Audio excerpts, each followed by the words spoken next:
Новоафонская пещера – одно из удивительных чудес, которым щедро одарила природа Абхазию, известна во всем мире. Огромная карстовая полость, ее размеры соперничают с самыми крупными подземельями мира, такими гигантами, как пещера Шкоцианская в Югославии и пещера Карлбадская в США. На северном склоне Анакапийской, ныне Иверской горы, на отметке 220 метров над уровнем моря, с древнейших времен существовала бездонная пропасть, стены которой уходили во мрак. Миллионы лет скрывала она свои тайны и была открыта почти 60 лет назад, в 1961 году.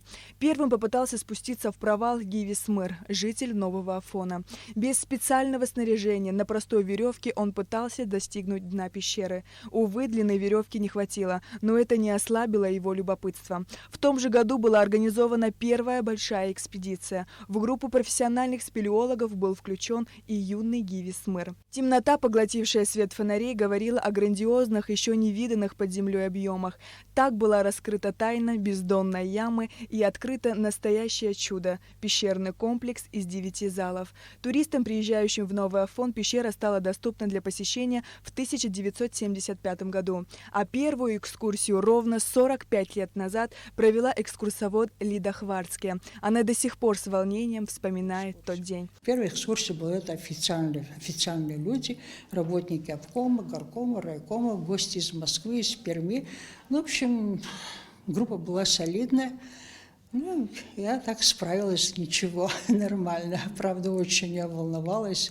У меня прямо ледяные пальцы были, когда я выходила, но тем не менее я справилась, потому что первый секретарь Валерий Михайлович Хинпе подошел, поблагодарил и удивился, что я так это все преподнесла. И вот по искусственному тоннелю прошел первый поезд пещерного метро. На многие сотни метров протянулись огромные, вьющиеся причудливыми меандрами галереи. Наверное, даже самая смелая фантазия не может подсказать воображению, какие тайны скрывают недра Иверской горы. Невообразимо разнообразен ландшафт пещеры. От хаоса сумрачных нижних залов до красивейших сталактитовых дворцов. Имеет удивительную акустику, неповторимую гармонию звуков, бесконечную красоту и разнообразие уникальных кристаллических образований. Поражает воображение человека своими причудливыми формами натечных образований в виде драпировок, занавесей, застывших водопадов, повисших в медленном движении медуз, которые создают гармонию форм и цвета. В наши дни тысячи туристов ежегодно посещают Новый Афон. Пещера обязательно входит в их экскурсионный маршрут. Годы напряженного труда понадобились советским строителям, чтобы туристический объект стал одним из самых посещаемых на Черноморском побережье. В зимний период времени есть свой график. Мы работаем 4 раза в неделю.